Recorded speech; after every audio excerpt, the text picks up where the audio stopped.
Some screws going on here tonight. Yeah, there we go. I don't know. Something was going on bad. Hey, Jack, try check your microphone. It's going on and off for some reason. I was doing that. Josh was over here getting ready to pitch fit. So even when you were talking, though, it was going. Oh, I don't know what was going on there. I was like, well, I think mine was doing that last time, if you remember. But it's not doing it now. Yeah, I'm all hooked up, so I don't know. It's not doing it now for some reason. I don't know. I came through the other way, and I don't know. I don't know. As I told Jack, I said, Jack, I can't. And now it looks right. Like I said, I was having a little computer issues. So is my picture okay? Because I look like I'm jerking. Yeah, you are. For some reason you are, but it shows that you've got 10 out of 10, though. Yeah, it shows us in too. I don't know what it's doing. Let me check my connection, see what it's let's see. I can't kind of remember how you do that now. You were just having not a good day. I've had those. Hey, Richard. I see Richard has joined us for this evening's festivities. And we're sorry we didn't get to everybody's questions. When Jerry's talking, we don't interrupt. That's just all there was to it. I just wasn't going to interrupt. And I would love to see that match with the Martins against, I can guarantee you, if he said it was that good, it's that good. 60 minutes. And it was no... It's a shame, though, that Georgia didn't do better with them. I don't get it. I think he was right. I think that his relationship or their relationships with the other promoters caused the problem. I never did know that. Did you know that, Brent? No, I had no clue that they had all that. They never used them right in Atlanta, though. No, and it proved that they could draw because, like we were talking about with Ted and Bobby Eaton, I mean, that they sold out. I mean, they had the cage match down in Columbus and they sold out. And you know what? It comes down to lots of times if it wasn't your idea, they wasn't going to, because they could have took that everywhere. They could have took that everywhere. It could have easily been in Macon and in some of the other towns. All right, y'all. I did send y'all the. I'm forgetting now. I did send you the Omni stuff, right? Yeah. I was actually looking at video up. If it's on there. Michael, we've got to 1971. It's when he started. So 71 probably till 90, I would think he wrestled. Would you not think, Brent? Yeah. Well, he started in 1970, I believe. Man, we're having some major technical difficulties. Hello, everyone. If we're not there, something is going on. Yeah, I've got my Omnis. I got my Omnis up. Yeah, I got for some reason. I cannot see anyone. Well, we can see you. All right. Don't know what's it. We're having technical difficulties, which can happen a lot of times, but we're having them today. So I think what we'll do is we'll do the Omni one, and then we'll do this other thing tomorrow night. So hopefully we got a better connection, because my connection is horrible for some reason, and I don't know why. Yeah, I have no clue. And in some of these, in fact, it's coming up. What we just talked about with Jerry, and he said he was on one of the first Omni cards. He's coming up right now. I'm going to put in the pictures. I do have photographs, and I'll put them in so I can fly them in and everything during the post thing. So maybe Rodney, you do number one. Page whatever one. the first one is. Okay. Let me try to open this up for a second. I'm having problems. I'm telling you, I can't get nothing to open up. Yeah, Rodney, if you'll do number one, I'll do 2 and 3 because they're kind of short. All right. Okay. All right. Y'all ready? Yeah. Going in 5, 4, 3, 2, 1. Hello, everyone, and welcome to Pro Wrestling Inside and Out. We're going to look at the Omni in Atlanta. Now, I know a lot of people have heard about the Omni. That was probably one of the biggest shows. If that was pay-per-viewed back in the day, there would have been millions of dollars made back in those days. We've got the Omni cards from the beginning and to the end when the Omni was tore down.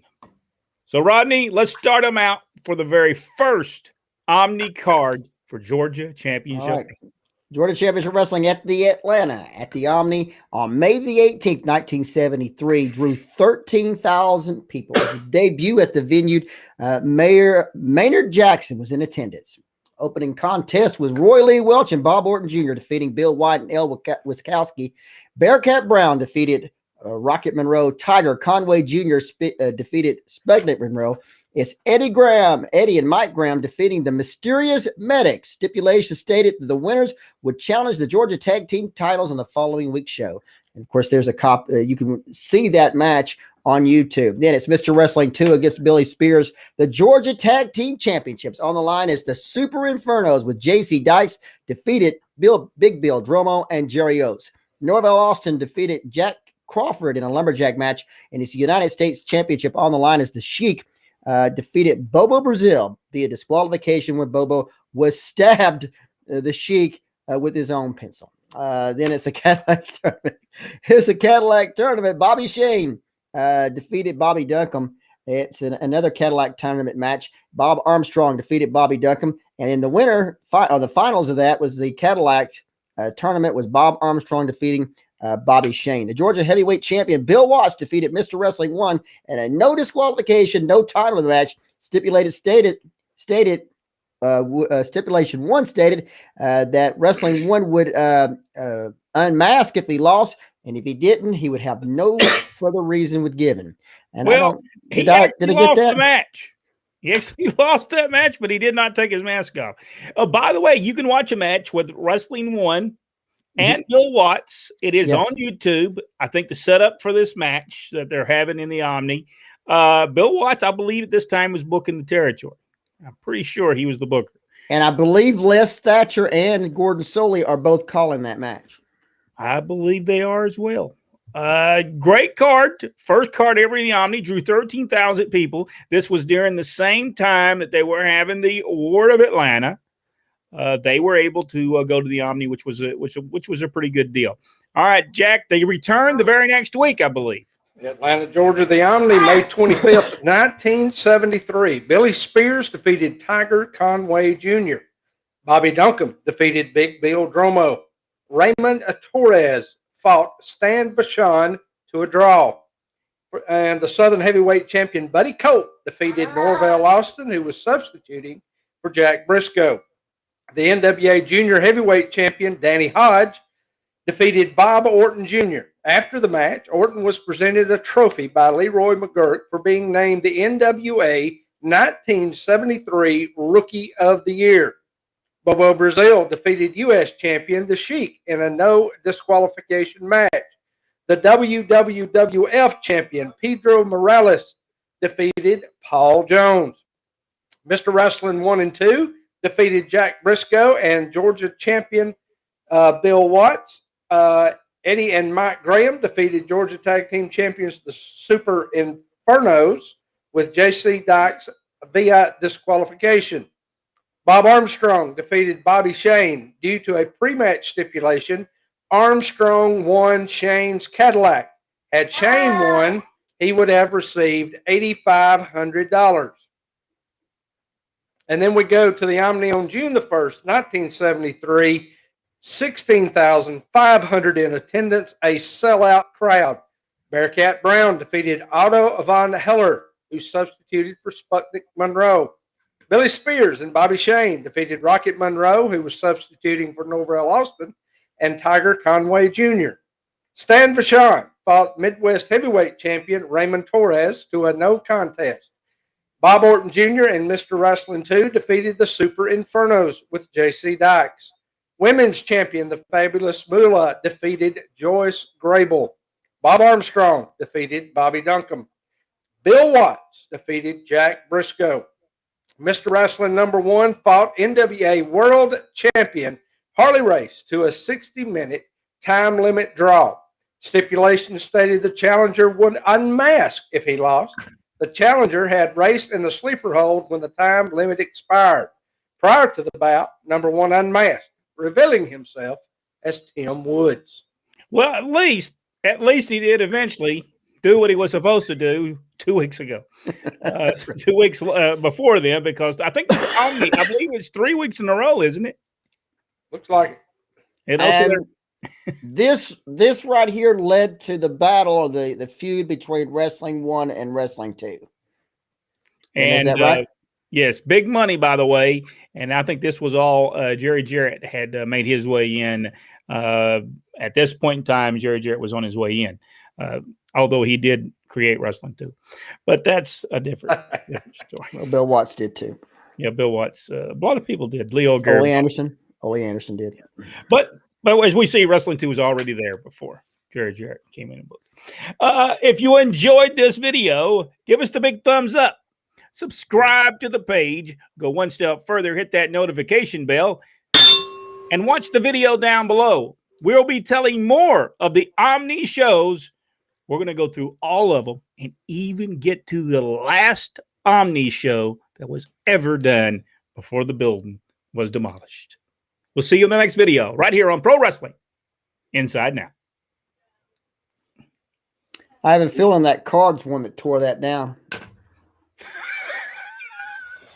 You know, I'm not for sure, but I believe WWF was the last people that ran that. Oh, was it? Well, I believe it was. Yeah. No. I have to go back and look, but he's been mad at me all day. Well, he don't seem like he's mad at you now. Oh, yeah. You don't see the look on his face over here at the side. Well, we'll do this other thing tomorrow night. For some reason, I'm having major technical difficulties. I'm not for sure what I'm having, but I'm just not. Well, it's just not working good. Rick Brooks says he's not having any problems. Stuart Kemp and said it's not. It looks like it's only Facebook that's having issues. Maybe. Yeah. Richard. Hello, guys. How you doing, Richard? Michael Barr, you doing it now, Jack? I don't know. I'm telling you. I don't know what he was doing, but you were doing something. Probably thought I was pinching that boy.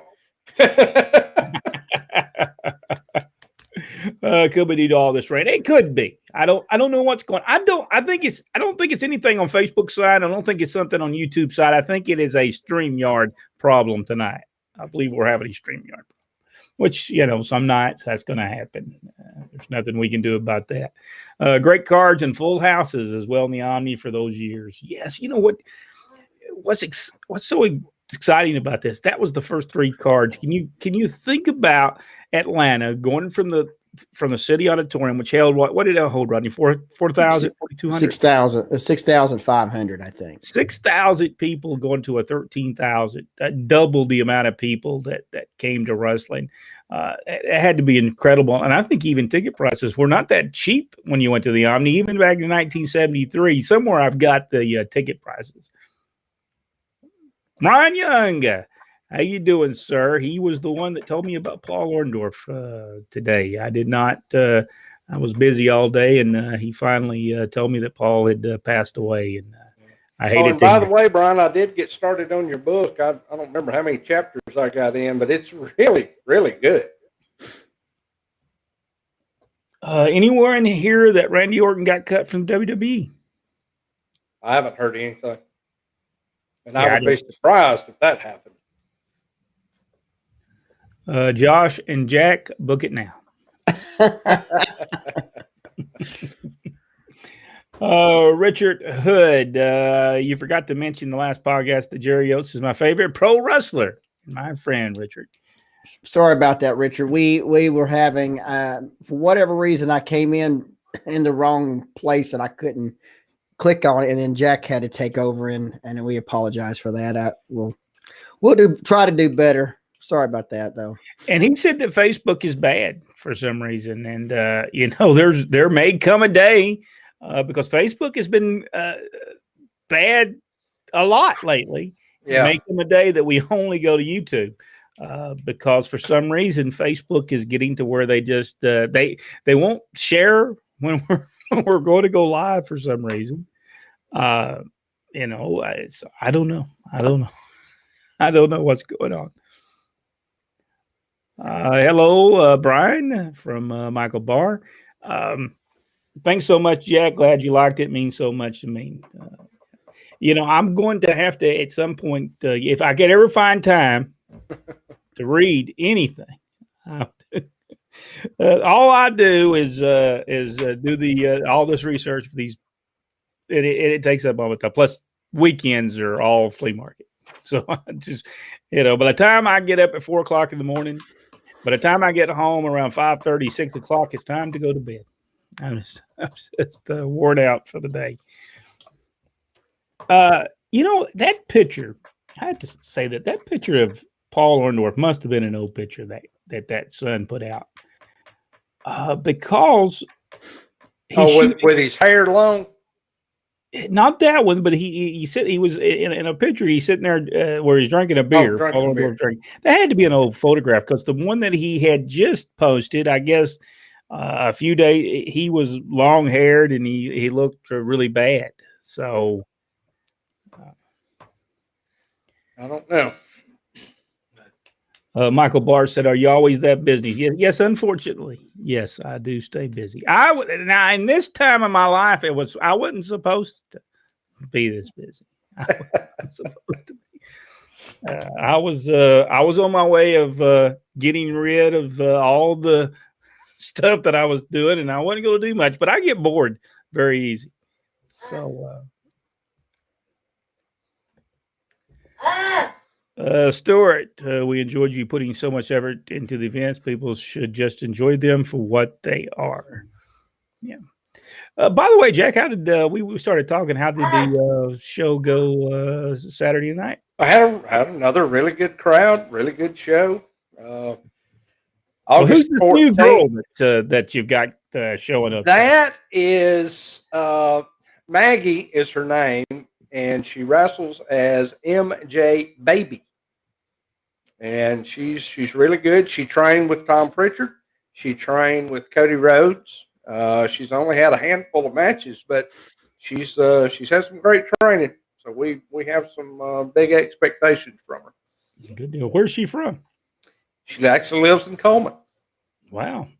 Well, hopefully she does well. I just heard about that, and I'd seen her on the other card, and I think Draven Lee actually put down everything that happened on the card. He did a whole breakdown. No, I did that. He shared it, but I did that. All right. Yeah, because the words are spelled correctly, so we know it's not him.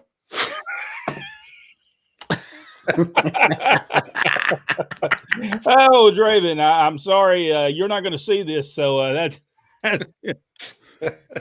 Oh, I'll message him. I'll tell him. Boxing the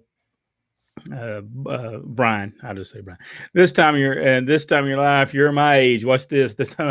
Well, now actually, what I was going to do for years, I was in the printing business, and I got out of the printing business, and I got into a business now that it's a nonprofit organization, and I print for them. No, you don't have to have it done tomorrow. It's always for the next year. Everything I'm running this year is for next year.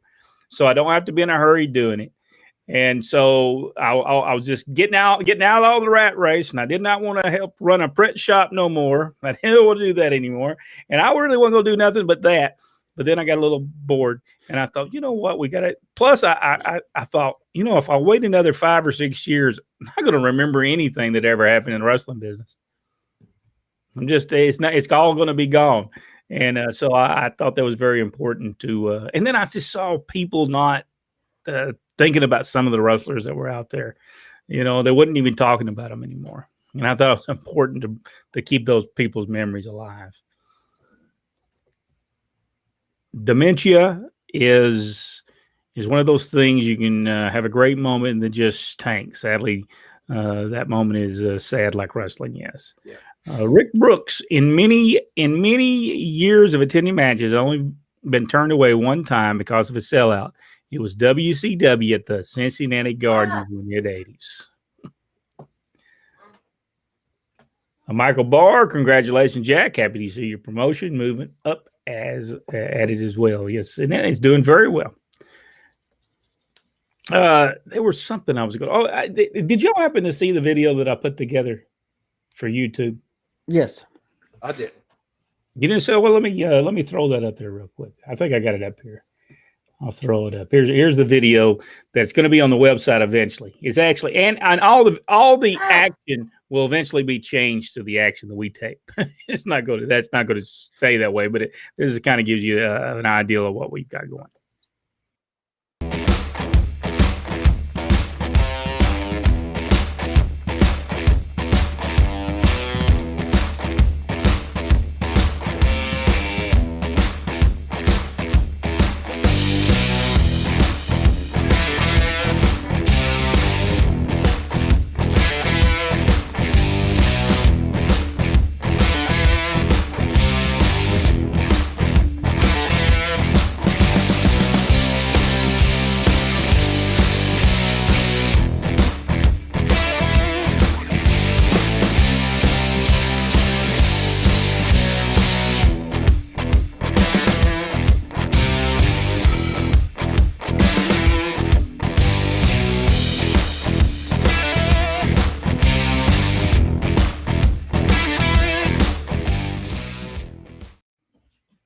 It took forever to do, but I did get it. Yeah, I did one for our first show, and it took me, oh my gosh, probably 2 hours. And I was like, no, I'm not doing another one. It did. It took me forever, and I'm thinking, man, this little 1 minute deal just for the it's actually I put it together for the because eventually the website will be a little different, but man, I thought, man, this took me about 3 hours and for a 1 minute, because this finding the video, it won't be so hard to find the video though when we actually do the show. So he said same age, I just have better hair. That's what great looking video, fantastic job. Thank you so much. Michael Barr said neat video, good job. Yeah, it will eventually have all our videos and stuff that we will tape on October 8th. Jack, anything we need to? What do you guys think about the Center Stage Theater in Atlanta for WCW? Oh, I love that. I thought that was a good place for wrestling.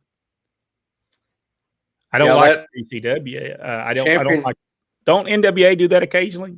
Or Ring of Honor? No, they had another place, but Championship Wrestling from Atlanta, that David Marquez stab at expanding wrestling out of California. He films there.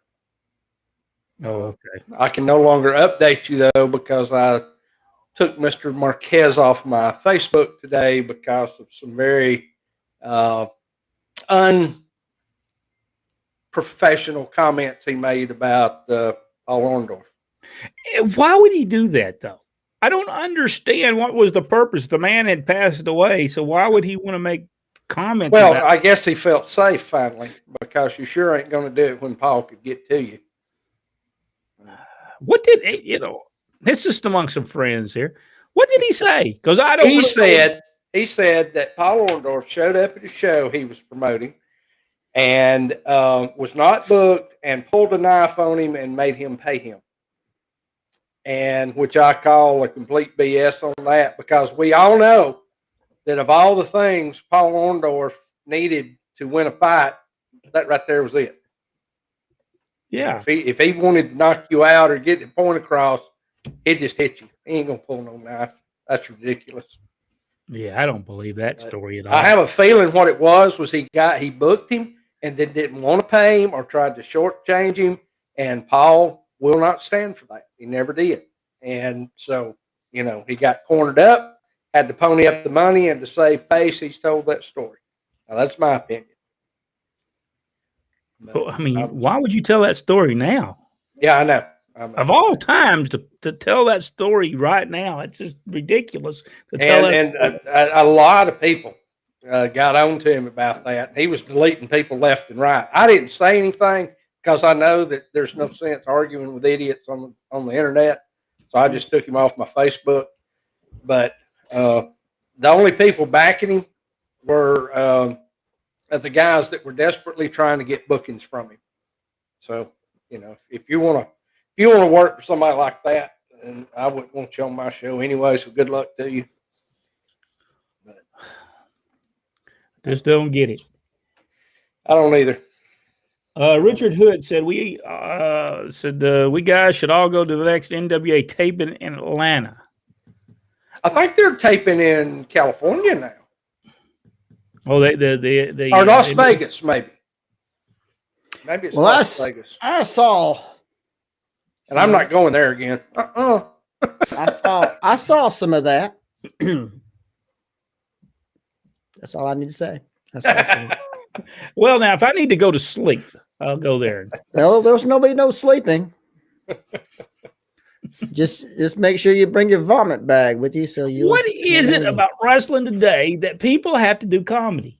Why is it that they have to do comedy? Why have they turned wrestling into a comedy act? I don't get it.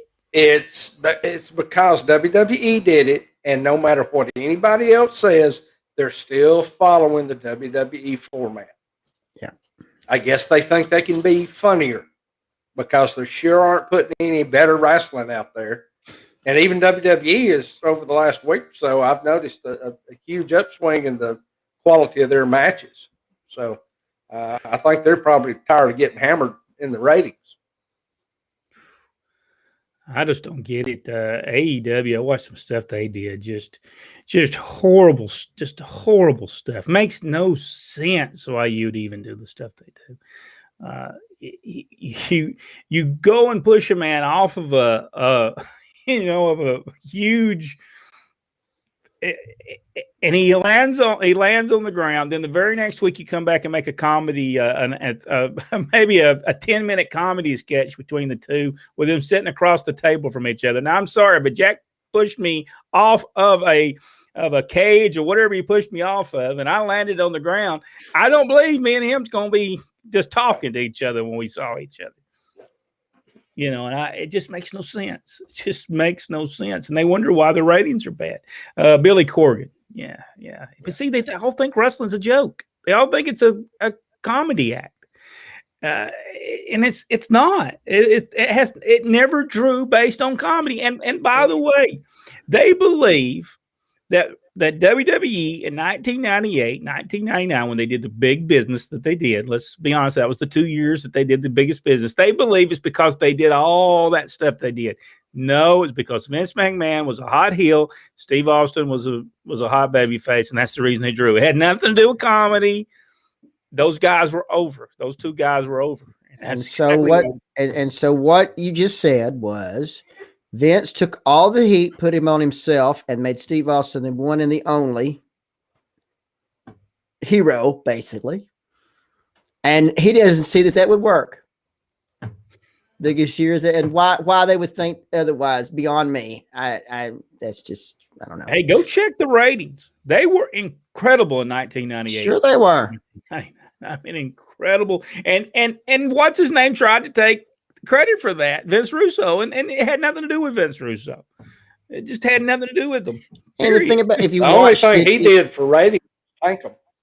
Yeah, I mean, and the thing about it is that if you watched Memphis the year before, Vince had already done all the stuff he was doing there, practicing, getting ready for this. It was all planned from the beginning. With Lawler, he did it just the year before. So, well, I said this the other day on a post about most of today's generation grew up with the comedy WWE stuff. That's all they know. They don't, for whatever reason, they don't want to go to YouTube and look up any of the older stuff and educate themselves. I had a discussion with a guy the other night at the show. Great wrestler. I think he would be one of those few guys that if you stuck him back in the 70s, he would have succeeded. But he had no idea. I would throw out all kinds of names, and he didn't know anybody. And I'm thinking, how do you not know your history of what you're doing? You know, I don't get that. That's like being a singer and not knowing who Janis Joplin is. Yeah. You know, it's like being a singer and not know who the Rolling Stones is. I mean, really and truly, that you should know your history no matter what you're doing. I mean, even if you're in the printing business, you know, you might want to know some history of the printing business. But Michael Barr said Paul Orndorff is a great person, a great wrestler. I always liked him as a good person. Condolences to his family and many friends. And you know, we never had a problem with Paul Orndorff. First time we ever saw him was Southeastern Championship Wrestling. Ron Fuller had just sold the territory to Jim Barnett, and we knew when we saw him, we knew that he was going to be a huge star. Then he came to Atlanta for Georgia Championship Wrestling in 1982. Did very well for himself there, and then I guess he went to Watts from there, and we knew he was going to be a star. He just had that ability. You could just look at somebody, and pro wrestling is very. It's all about. You either have it from the beginning to a certain extent, or you just don't have it at all. Yep. I mean, you know, there's some exceptions to that. Ric Flair is an exception to that. He wasn't too good when he first started. He became much better as he. Well, he became a student. Yes. You know, he never tried to stop learning. You know, like most people do. Amber, how you doing, Amber? I hope you're learning something from us each week, and it may not be good stuff, but at least you're learning something. Loving the wrestlers so far, Brian. I thank you for recommending Sisterhood of the Square Circle in the book. That will be next on the reading list. All right, good deal. By the way, somebody bought five of what was that guy's name? Mark James' book from our videos. By the way. Okay. So they bought five of these. And they didn't buy them? 5 of these. They bought 5 of the books that he had wrote. Oh, okay. Well, good for him. And he does not agree. I will tell you, he said he did not agree with half the stuff that was in the book.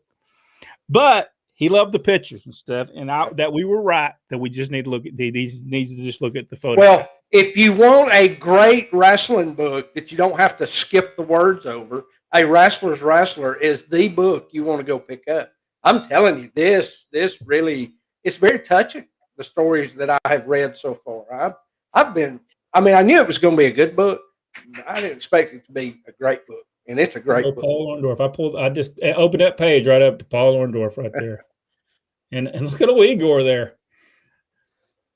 This is a mighty Igor right there. Not the Igor we think about either. Yep. I saw Ivan Putski before I thought it was Igor, but it was. Yeah, he ripped that gimmick off. It was Ivan Putski. Yep. I mean, he had the whole. I mean, I thought it was him, and then I kept saying, "Well, they keep calling it Igor Putski," and I looked closer, and it was Ivan Putski doing Mighty Igor stuff. Yep. I miss Paul already. Yeah, Paul was. He was always good. I see we're all Brent West tonight. I didn't even notice that. I did. I noticed that. Not when we were done, though. Hey, maybe we should. People know who we are. Maybe we should just turn that off. Okay, we can do that. By the way, Brian said, "Thank you so much, Amber, for." And yes, you're so right, Richard. Richard had said they did a taping a couple of weeks ago in Atlanta. Was it NWA? Was it Austin? Was Austin Idol and Tyrus on there? Yeah, I remember seeing stills.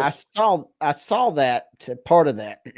I saw some part of it. I was thinking that they were filming in California, I keep saying California, but I thought Los Angeles was where they were moving their headquarters to. Ring of Honor did a taping at that center stage, yep. And that stage that they used was right there next to the ring. Made no sense to me whatsoever. They had to go climbing off of it and then get into the ring. And I'm thinking, that stage didn't used to be there like that. They put that there, and that made no sense. It looked horrible. Channel 8, Richard Hood. I guess he's saying what channel they come on. I'm gathering. Stuart Kemp said, worse yet, they want to do commentary over top the matches. Oh, yeah. And it's because Jerry Lawler did these one-liners. And they looked at Bobby Heenan and they think it's just They didn't realize that what Lawler and Heenan were doing were adding to the match. They weren't taking away from it. Yep. Yes. In my opinion. And as I have said, the commentary is juvenile, and I turn it off. I turn the sound all the way down. I don't hear a word they say. I'll just tell you, what is his name? Corey Graves. Bingo Jack wrestling was always funny, promos, insults, etc. But the sketches and stick is just bad. Yeah. Right. It would be according to what wrestling company you would be at. A lot of times, Georgia didn't do a lot of comedy. Our father had a major fight on wanting to shave a basketball on television. And he finally got it in. Paul Orndorff, Tommy Rich, and I think Butch Reed. Mhm. I believe that's who it was. He actually took it and shaved a basketball to say that Buzz Sawyer was going to get his head shaved the same way in the Omni. It was very hard to get done. Ole was having a fit over that. He said, no. And just so happened Ole wasn't there at TV that weekend. It was done anyway. And they did it. And that's exactly how they did it, too. They shaved Buzz's head at the Omni. Yeah, it was good stuff. You never want your baby face to say they're going to do something and don't do it, by the way, if you're a promoter. Exactly. that will kill your baby face off. Back in the day, wrestling was not taken lightly as today, and it was not as comic to the day. Thanks, Brent. I like music, and I know the old singers as well. Yes. Because sports entertainment is in wrestling more entertainment than sport, and a formula that fails, yet everyone is afraid to try something different, aka proven to work. Yes, that's the problem. Everybody wants to use the same product. Exactly. I not hear? I seemed like I heard that. I don't know. Maybe it was from over here last week about Cody wanting to change directions of AEW. Yeah, did I hear that? I saw that too. But will they? And No. I'm fine. I'm sure he wants to do it, but would the other stooges that he has along with him go with him, or is it just going to be one fight at the other? I'm talking about the young Bucks and Jericho. Probably be the same reaction when I had the meeting the other night, and I told everybody that the first one that slapped their legs was the last one to ever get booked again. Wow. It just makes no sense. They don't get the concept. They don't get why you don't want them to do it. Bless you, Jack. Where do I send those cigars? Those are on me, buddy, because the book was that great. Hello, Brent, and Brent. It's 3 Brents today. Ivan Putski was tough. I communicate with his son Scott on a regular basis. Well, he just never made it, poor old Scott, did he? He was decent. Yeah, Scott he was a decent worker. Had a great look. Yeah, had a great look. And Ivan, Richard, I don't know if you've seen him as the mighty Ivan Putski yet. You've got to see this. If I can find the video, I'll remember it and I'll post it so you can see it. But when I saw him, I thought it was a mighty equal, and I kept thinking, why are they calling him Putski for? And it was Ivan Putski. It was amazing. Paul was a good football player. Also had over 2,000 all-purpose yards in his career at Tampa. Yeah, when they talk about him passing away, they talk about him being a football player there and how good he was.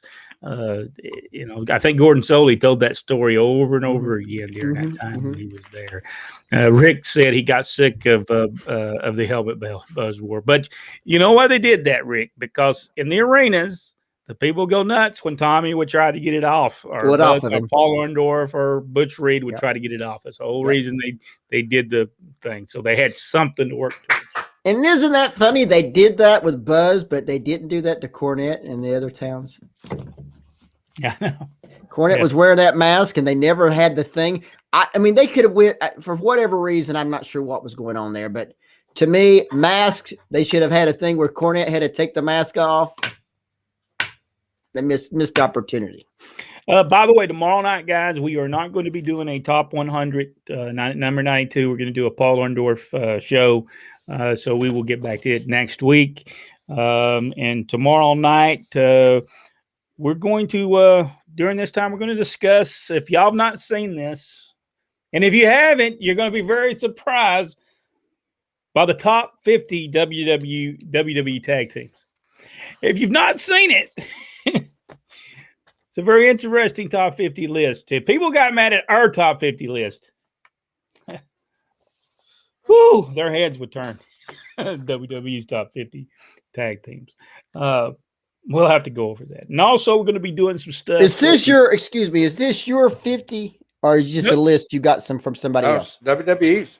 Okay. WWE is the one that put this top 50 list. They did a TV program. I guess it was a series for a while. It was 5 weeks. And I guess they did 10 each week. And it's top 50. And the top one will just blow your mind who they picked. It's the top tag team. I'm going to say this. Of all time. If it wasn't top team is not Jimmy and John Valiant, then that is not a real list. If I told you right now, I want to wait till tomorrow when we see my head explode. I want to see your head explode when you find out who the number one tag team of WWE is. Number one tag team of all time. I already know. Oh, my Lord, do I know. Now, I will say this. If they had reverse ordered that and that number one team had been number 50, I would have been completely okay with it. I would say the number one team you're saying is somebody recent. Yes. Rodney may or may not have a list ready anyway. Paul signed with the New Orleans Saints. I didn't know that he did that. I had no idea he did. Rodney is top secret. He is kayfabe and keeping quiet. Number one, a rockin' sock. Stuart, I wish it was rockin' sock. I actually wish it was rockin' sock. I'd have been better with them than who they named. And I don't dislike who they named, but not number one. No. I'm surprised they even had put the tag teams together. I didn't think they even had tag team wrestling up there. Rodney, I've seen a video where Ivan Putski was the exact copy of Igor. I'm telling you, it's amazing. I was thinking, what in the world? And he used the Polish hammer, and I'm thinking, wait a minute. And I looked closer, and it wasn't Igor. I thought it was just Igor with a different name, but no, it was Ivan Putski. Also, tomorrow night, guys. Who by the way was over like nobody's business in the Northeast. I'm here to tell you. Paul got into the video at the center stage. This flip-flops was a flipping. What they said. Robert Fuller said, all I heard was flop, flop, flap, flap, flap. That's all I heard.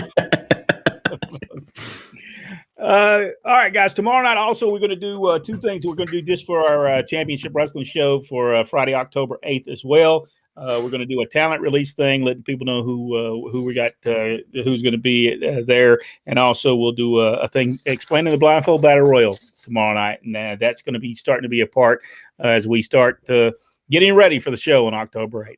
And I am the resident expert on the blindfold battle royal. Yes, right. He is. He's made every blindfold. By the way, in 1936, I'm pretty sure it was 1936. It could have been 1946, but there was a blindfold battle royal, and it was done by an old wrestling company, and it is available online, and I'll have to show it next week. I'll have to get it and show that because it's a very interesting blindfold battle royal. I don't know, Rod, did you ever go see it? I have not seen it yet, no. Yes, pretty good blindfold battle royal. All right, guys, we'll see everybody tomorrow night right here. Again, Paul Orndorff. We'll do a Paul Orndorff show on the live show, and then we'll do that stuff we talked about. Thank you guys so much. We'll see everybody tomorrow.